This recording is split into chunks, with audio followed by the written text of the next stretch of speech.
ओम श्री गणेशाय नमः। मित्रों, आज इस वीडियो के माध्यम से हम बात करेंगे भक्त बनने का सरल साधन। इस पे चर्चा कर रहे हैं मित्रों, और हम अपने इसके 4 भाग बना चुके हैं और उसी के आगे की कथा इस वीडियो के माध्यम से भाग 5 आप लोगों से साझा करेंगे। और हमने तो ये यथा माँ, भगवान कहते हैं, ये यथा माँ प्रपदन्ते तास्तवैव भजाम्यहम्। इसके सिवा भगवान ने यह भी कहा है, समोऽहं सर्वभूतेषु नामे द्वेषो सस्ति ना प्रियः। ये भजन्ति तो मां भक्त्या मयि ते तेषु चाप्ययम्।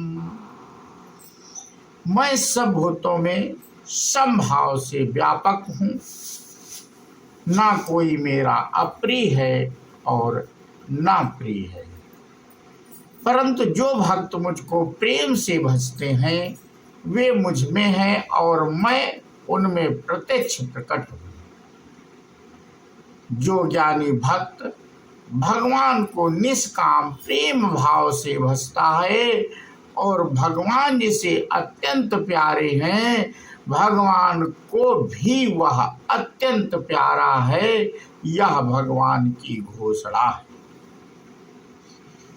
तेषां ज्ञानी नित्युक्त एक भर्ति विशिष्यते। प्रियो हि ज्ञानिनो सत्य धर्मः सा च मम प्रियः। उनमें नित्य मुझ में एक ही भाव से स्थित अनन्य प्रेम भक्ति वाला ज्ञानी भक्त अति उत्तम है, क्योंकि मुझको तत्व से जानने वाले ज्ञानी को मैं अत्यंत प्रिय हूँ और वह ज्ञानी मुझे अत्यंत प्रिय है। अतएव हमें भगवान में अनन्य प्रेम और विशुद्ध प्रेम होने के लिए श्रद्धा भक्ति पूर्वक ध्यान का नित्य निरंतर निष्काम भाव से अभ्यास करना चाहिए।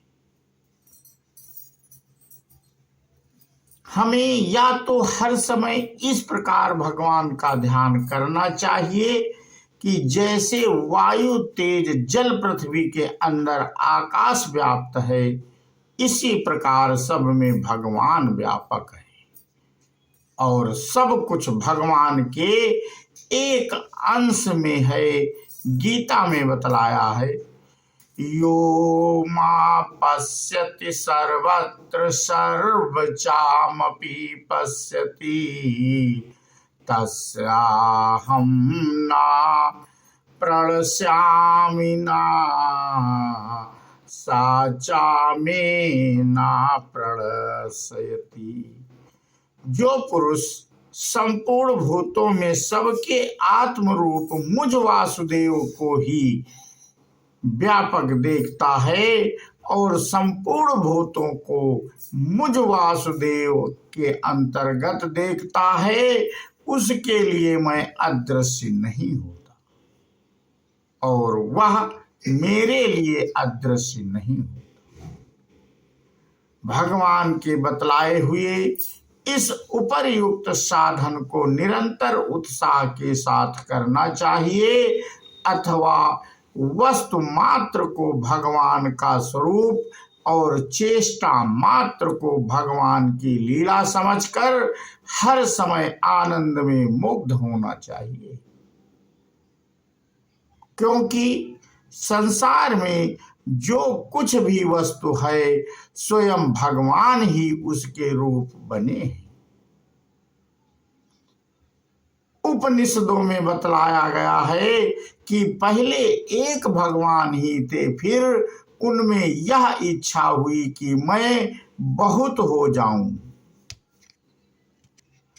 सोस कामयत बहुश्याम प्रजायेत। तब भगवान स्वयं ही अनेक रूप हो गए। द्वापर युग में जब ब्रह्मा जी ने ग्वाल बालों और बछड़ों को ले जाकर गुफा में छुपा दिया था, उस समय स्वयं भगवान श्री कृष्ण ही ग्वाला बाल और बछड़े के रूप में प्रकट हो गए और लीला करने लगे।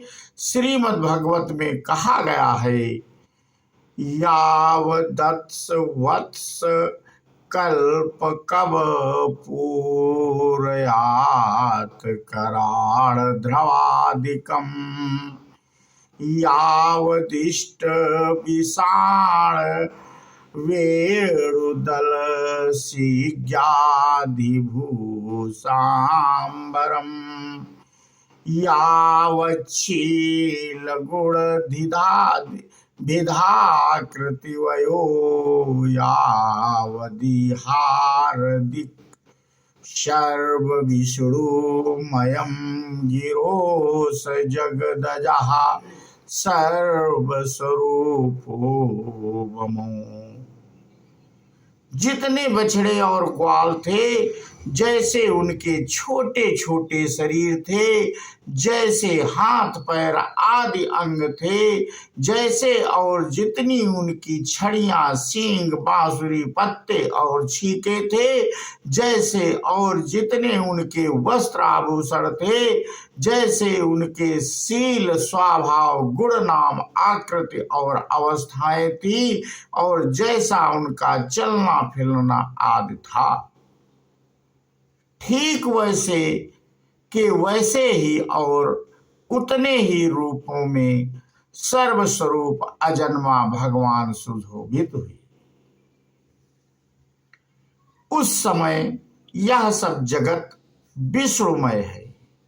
यह वेद वाणी मानो मूर्तिमती होकर प्रकट हो गई। इस प्रकार हमें पदार्थ मात्र को भगवान का स्वरूप और चेष्टा मात्र को भगवान की लीला समझकर क्षण क्षण में आनंद में मुग्ध होना चाहिए। भक्तों के लिए यह साधन बहुत ही उत्तम और सरल है। जैसे नेत्रों पर हरे रंग का चश्मा लगा लेने पर सारा संसार हरे रंग का दिखने लगता है, इसी प्रकार हृदय रूपी नेत्र पर श्री हरि के भाव का चश्मा लगाने से सारा संसार वस्तुतः भगवान श्री हरि के रूप में ही दिख जाता है। हरे रंग के चश्मे की अपेक्षा इसमें यह विशेषता है कि संसार तो विभिन्न रंगों वाला है। चश्मे के प्रभाव से हमें हरा रंग प्रतीत होता है, पर यह संसार तो वास्तव में श्री हरि का रूप ही है। अज्ञान के कारण हम इस रहस्य को नहीं समझते, इसलिए हमें श्री हरि संसार के रूप में दिख रहे हैं। वास्तव में कुछ भगवान ही थे और भगवान ही हैं। गीता में भी सब में परमात्म बुद्धि होने की बड़ी महिमा पाई गई है। भगवान कहते हैं, बहुनाम जन्म नामन्ते ज्ञानवान मां प्रवदते वासुदेवः सर्वमिति सामात्मा सुदुर्लभः। बहुत जन्मों के अंत के जन्म में तत्व ज्ञान को प्राप्त पुरुष सब कुछ वासुदेव ही है। इस प्रकार मुझको भसता है वह महात्मा अत्यंत दुर्लभ है। यह साधन बहुत ही उत्तम है। अतएव हम लोगों को सब में भगवत दुबुद्धि करनी चाहिए। इस अभ्यास से भी भगवान की प्राप्ति शीघ्र हो सकती है। छांदोग्य उपनिषद की कथा है। महर्षि उद्दालक ने अपने पुत्र श्वेत केतु से पूछा कि तूने वह विद्या सीखी या नहीं जिस एक के ज्ञान से सबका ज्ञान हो जाता है। इस पर उसने कहा, वह विद्या तो मेरे गुरुदेव भी नहीं जानते थे। यदि जानते तो वे मुझे अवश्य बतलाते। अब कृपया आप ही बतलाइए। तब उद्दालक ने बतलाया कि जिस प्रकार एक स्वर्ण के ज्ञान से स्वर्ण बने हुए सारे आभूषणों का ज्ञान हो जाता है, जितने भी भिन्न भिन्न नाम रूप और आकृति वाले नाना प्रकार के आभूषण हैं वह सब सोना ही है। इसी प्रकार परमात्मा का तत्व समझ लेने पर उसके लिए सब कुछ परमात्मा ही प्रतीत होने लगता है। जैसे जल के तत्व का ज्ञान होने पर बादल, भाप, कुहरा, बूंद, बर्फ आदि सभी में एक जल ही जल प्रतीत होने लगता है। इसी प्रकार परमात्मा के तत्व का ज्ञान होने पर समस्त संसार में परमात्मा ही प्रतीत होने लग जाते हैं। भेद और अभेद दोनों ही सिद्धांतों को मानने वालों ने इस बात को मुक्त कंठ से स्वीकार किया है। अंतर केवल इतना ही है कि अभेद उपासक तो यह समझते हैं कि जो कुछ है सो ब्रह्म है और मैं भी ब्रह्म ही हूं, तथा भेदोपासक गण यह समझते हैं कि जो कुछ है सो ब्रह्म है और मैं उसका सेवक हूं। बस इस विषय में उन दोनों का इतना ही अंतर है। अधिकारी भेद के अनुसार दोनों प्रकार की साधनाएं ही उत्तम हैं। श्री राम चरितमानस वर्णन में है।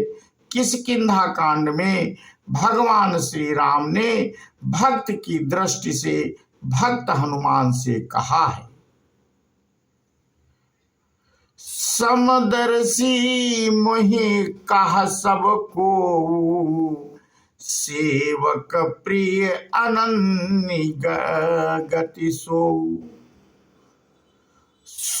अनन्य जाके असीमति न टरई हनुमंत, मैं सेवक सचराचर रूप स्वामी भगवंत।